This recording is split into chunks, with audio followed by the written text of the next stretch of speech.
नमस्कार मंडळी. कॅनडामध्ये सध्या सेंट पॅट्रिक्स डेची तयारी सुरू आहे. त्यामुळे दुकानांमध्ये अशा हिरव्या रंगाच्या वस्तू पाहायला मिळत आहेत.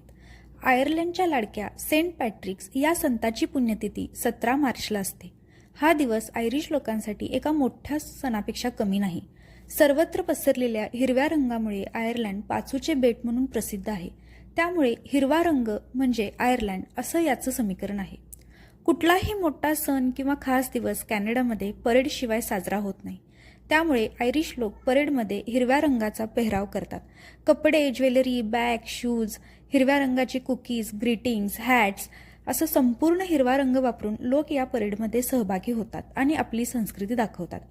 नाताळचा रंग लाल आणि पांढरा, हॅलोविनचा रंग भगवा आणि काळा, तसाच सेंट पॅट्रिक्स डेचा रंग हिरवा मानला जातो.